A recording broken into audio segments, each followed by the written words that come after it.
Здравствуйте! В эфире программа «Права и обязанности». Сегодня мы поговорим о праве на свободу вероисповедания. У нас в гостях судья Конституционного суда Республики Ингушетия Ибрагим Даскиев. Здравствуйте, Ибрагим Баширович. Здравствуйте, Давид Михайлович Мягкой. Расскажите, какими нормами гарантировано право на свободу совести и свободу вероисповедания? Это такое право, которое присуще человеку с рождения, и оно закреплено как в международных актах, так и в законодательстве многих стран. Так, если мы будем говорить о международных актах, это Всеобщая декларация прав человека и Международный пакт о гражданских и политических правах, статья 18. Также гарантии свободы совести и свободы вероисповедания, они закреплены и в Европейской конвенции о защите прав человека и основных свобод, статье 9. Если вести речь о законодательстве Российской Федерации, то это, конечно же, Конституция Российской Федерации, статья 28, которая гарантирует свободу совести и вероисповедания, Конституции субъектов, в том числе и Конституция Республики Ингушетия, которая аналогичная норма содержится, Федеральный закон о свободе совести и о религиозных объединениях, другие федеральные законы, которые затрагивают права на свободу совести и свободу вероисповедания, другие нормативные правовые акты как Российской Федерации, так и ее субъектов. А в чем заключается право на свободу совести и свободу вероисповедания? Как сформулировано в международных актах и в законодательстве России, это право граждан свободно принимать ту религию, которую он предпочитает, или не принимать никакую религию, и действовать в соответствии с этой религией. Так, в это право включает следующие свободы. Это отправлять свои религиозные обряды и собираться вместе для того, чтобы совместно совершать эти обряды. Также создавать и содержать соответствующие благотворительные и другие учреждения гуманитарные, производить и приобретать и использовать в своих целях необходимые материалы, предметы богослужения и другие необходимые предметы. Писать и выпускать и распространять информацию, публикации, владеть средствами массовой информации для этого, и спрашивать и получать финансовую поддержку от частных лиц, от государства, готовить и назначать, избирать себе руководителя и соответствующий персонал, также соблюдать свои праздники и дни отдыха, и многое другое. В какой мере могут быть ограничены религиозные права?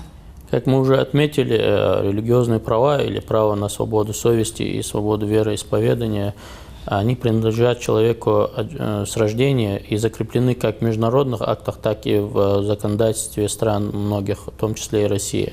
И эти права, если мы говорим о России, то это конституционное право, как мы сказали, закрепленное в статье 28 Конституции, и оно может быть ограничено только законом и необходимы в демократическом обществе интересах общественной безопасности для охраны общественного порядка, здоровья или нравственности, или защиты прав и свобод других лиц.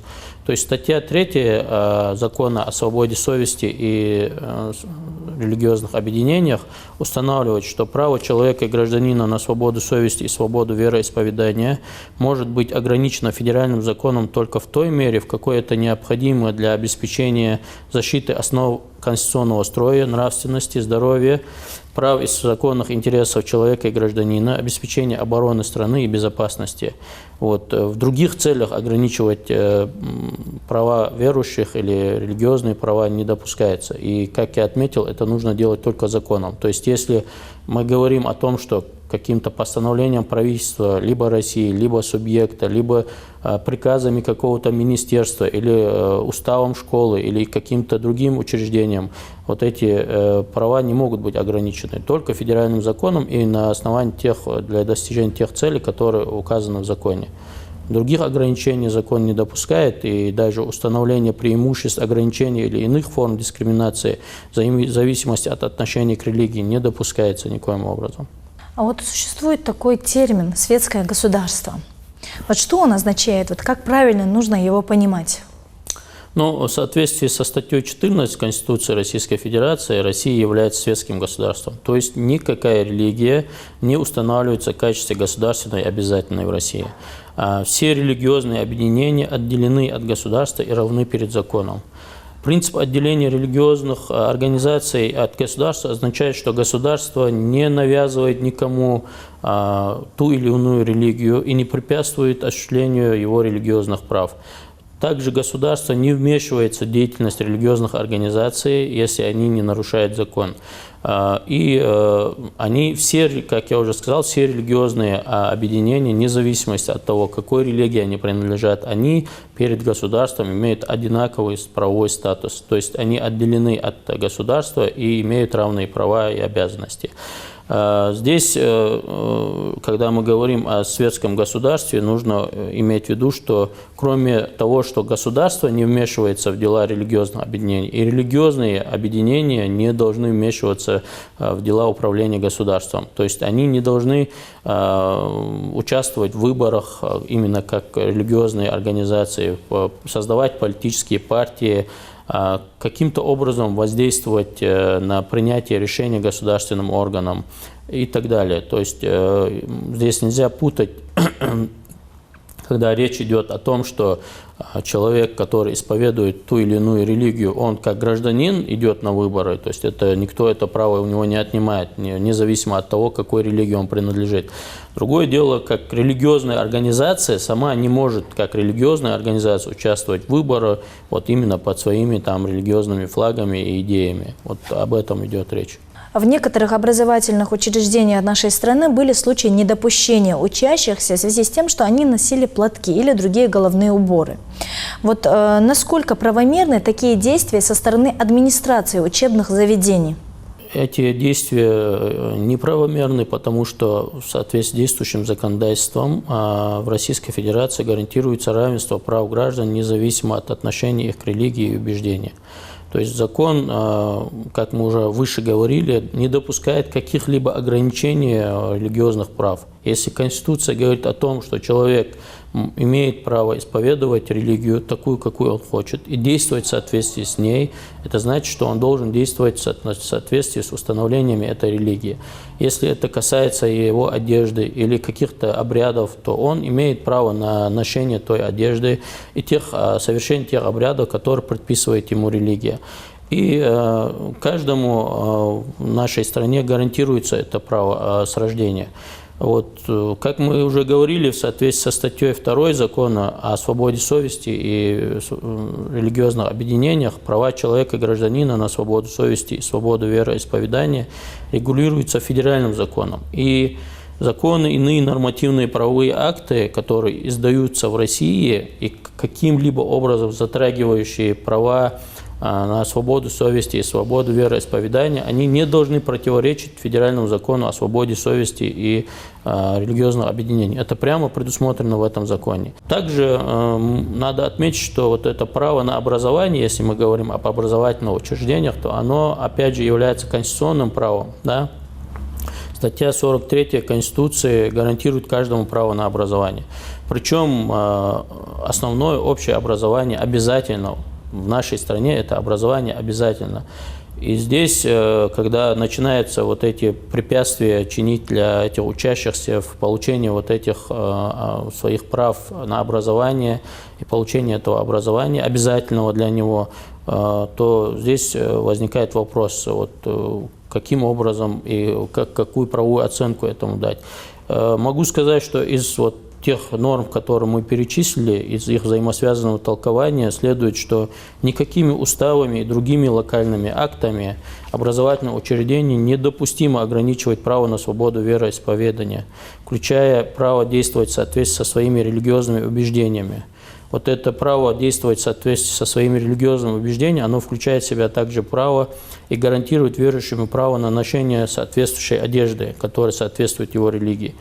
И те, кто пользуется термином «светское государство», да, мы часто слышим, что они апеллируют к термину «светское государство», и у нас светское образование, и поэтому как бы вводят запреты на ношение вот этих платков и других религиозных, другой религиозной одежды, то эти люди либо они не понимают, что означает термин «светское государство», мы его разъяснили выше, либо это делается умышленно, чтобы оправдать свои действия.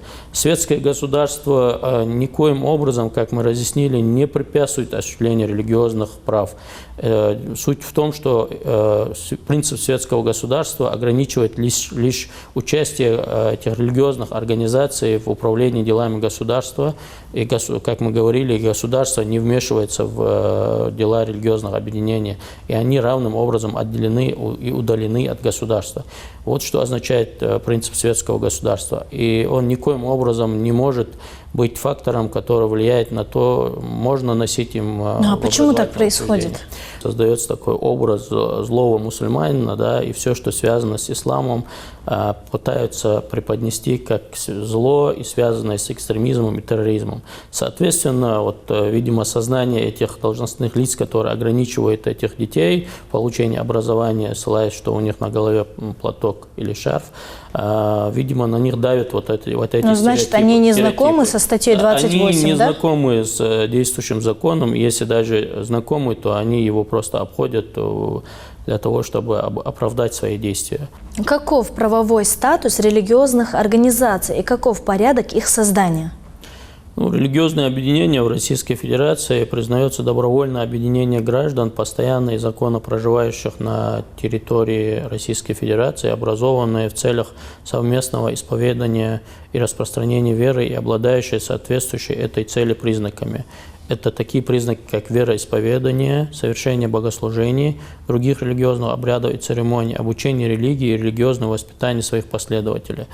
Законом о свободе совести и религиозных объединениях предусмотрены две организационно-правовые формы религиозного объединения. Это религиозная группа и религиозная организация. Их правовой статус несколько отличается друг от друга. Религиозная группа – это объединение граждан, которое не зарегистрировано в качестве юридического лица, и у у религиозной группы есть свой объем прав.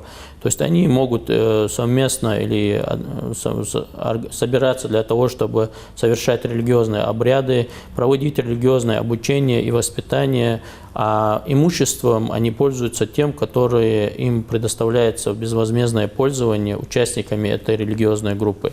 Владеть на праве собственности каким-то имуществом и распоряжаться им они не могут. Другое дело, если речь идет о религиозных организациях, то они имеют более обширные права по сравнению с религиозной группой.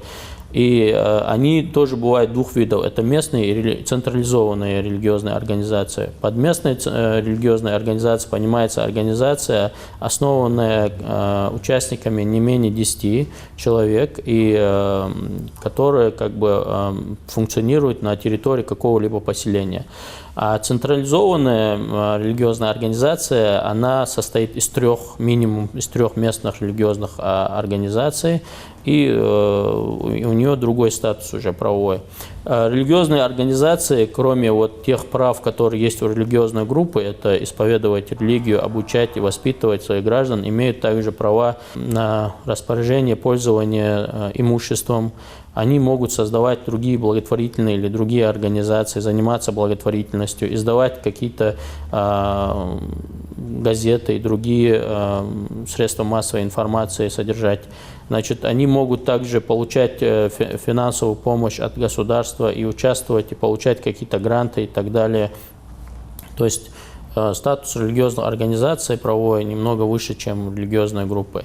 Религиозная группа может преобразоваться в религиозную организацию, но для этого нужно, чтобы они 15 лет существовали. То есть такое немножко сложное обременительное условие установлено в законе. Они при создании религиозной группы обращаются в администрацию своего поселения, уведомляют о том, что они создали эту религиозную группу, и с момента ее создания, через 15 лет, они могут преобразовать ее в религиозную организацию. Большой резонанс вызывает запрет религиозной литературы в российских судах. Почему такое происходит и каковы последствия признания той или иной литературы экстремистской? Экстремистские материалы в соответствии со статьей 1 Федерального закона о противодействии экстремистской ответственности – это предназначенные для обнародования документы либо информация на иных носителях, призывающие к осуществлению экстремистской деятельности, либо обосновывающие или оправдывающие необходимость осуществления такой деятельности, а также публикации, обосновывающие или оправдывающие национальное расовое превосходство, либо оправдывающие практику совершения военных иных преступлений, направленных на полное или частичное уничтожение какой-либо этнической, религиозной, социальной, расовой и другой группы. Вот, на территории Российской Федерации запрещено распространение экстремистских материалов, а также их производство или хранение в целях распространения. В случаях, предусмотренных законодательством, производство, хранение и распространение экстремистских материалов является правонарушением и влечет за собой ответственность соответствующую. Информационные материалы признаются экстремистскими федеральными судами и по месту их обнаружения, распространения или нахождения той организации, у которой эти материалы изъяты. Вот, копия вступившего в законную силу решения о признании информационных материалов экстремистскими направляется вот этим судом, который вынес данное решение, в Министерство юстиции Российской Федерации, которое ведет соответствующий список экстремистских материалов. Этот список опубликован на сайте Минюста, и он постоянно обновляется. Как только признается какой-то материал экстремистским, и это решение вступает в силу, то его добавляют в этот список, и после того, как он попал в этот список, если его обнаруживают у кого-то, кто распространяет его, хранит, то за это предусмотрена как административная, так и в определенных случаях уголовная ответственность. Вот приведите примеры экстремистской литературы. Какая литература на сегодняшний день считается экстремистской? Вот несколько примеров.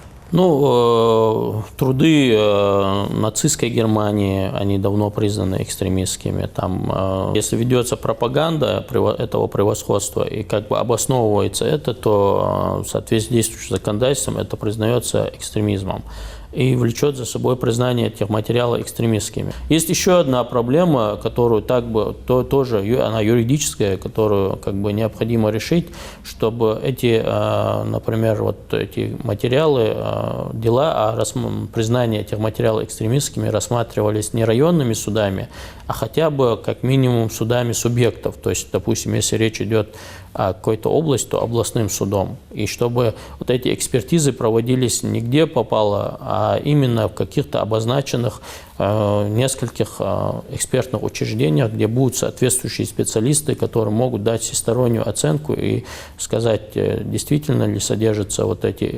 экстремистские, там содержится экстремизм в этих материалах. Очень часто было, что потом вышестоящие суды отменяют эти решения районных судов о признании вот того же перевода Кулиева, решение было отменено, да?